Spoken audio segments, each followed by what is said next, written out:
বন্ধুরা আজ আলোচনা করবো আপনার জমির দলিল আছে, কাগজপত্র আছে, কিন্তু জমির দখলে আপনার নেই, ভোগ করছেন অন্য কেউ।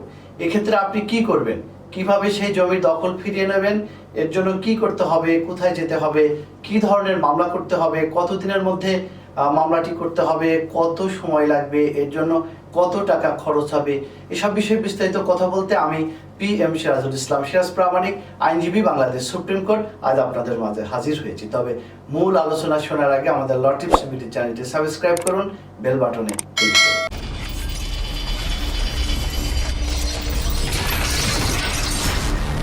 প্রথমে জেনে নিই আপনি আপনার জমি থেকে কি কি কারণে বেদখল হতে পারেন। নাম্বার 1, প্রভাবশালী মহল কর্তৃক জোরপূর্বক আপনি আপনার নিজস্ব জমি থেকে বেদখল হতে পারেন।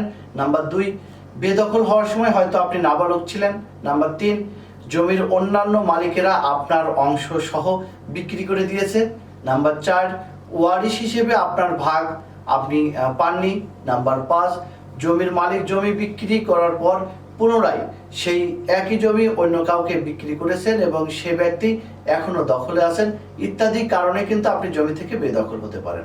এমন পরিস্থিতির কারণে ওই সম্পত্তির দখল উদ্ধারে কিন্তু আমাদের দেখে যে আইনগুলো রয়েছে তা হচ্ছে ফৌজদারি কার্যবিধির ধারা 144, 145, সুনির্দিষ্ট প্রতিকার আইন 1877 ধারা 8, 9 এবং 42 এবং তামাদি আইনের ধারা 5, 8 এবং 28। তবে শুরুতেই আপনি সাধারণ ভুক্তভোগী হিসেবে স্থানীয় চেয়ারম্যান, গণ্যমান্য ব্যক্তিবর্গের কাছে ওই জমি সংশ্লিষ্ট বিষয়ে বিচার চাইতে পারেন।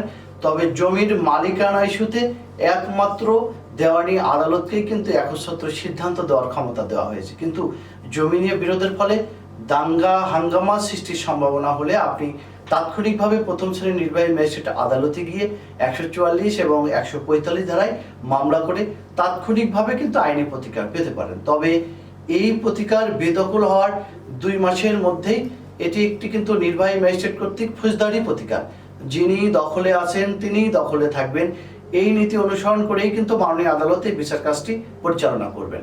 তবে বেদখল হওয়ার 2 মাস অতিক্রান্ত হয়ে গেলে সুনির্দিষ্ট প্রতিকার আইন 1877 9 ধারা মোতাবেক আপনাকে কিন্তু আদালতে মামলা করতে হবে।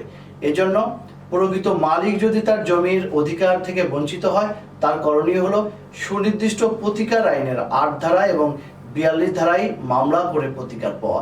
এই মামলায় দখলকার সেটি বিবেচ্য নয়, বিবেচ্য বিষয়টি হলো জমির মালিকানা কার, সেই জমির কাগজপত্র দেখা সাপেক্ষেই মাননীয় আদালত তার পক্ষে রায় প্রদান করবেন।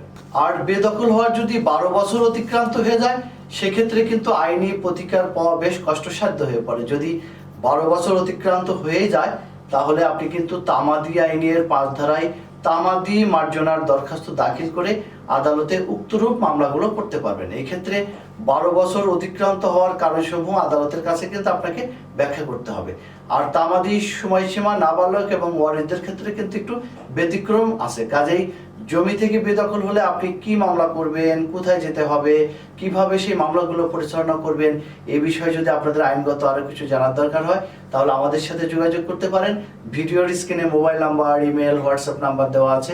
আমরা উপযুক্ত সম্মানী প্রাপ্তির মাধ্যমে আপনাদেরকে আইনি সহায়তা দিয়ে থাকি। আজ এ পর্যন্তই। সবাই ভালো থাকবেন, সুস্থ থাকবেন। আমাদের চ্যানেলটিতে সাবস্ক্রাইব করতে ভুলবেন না।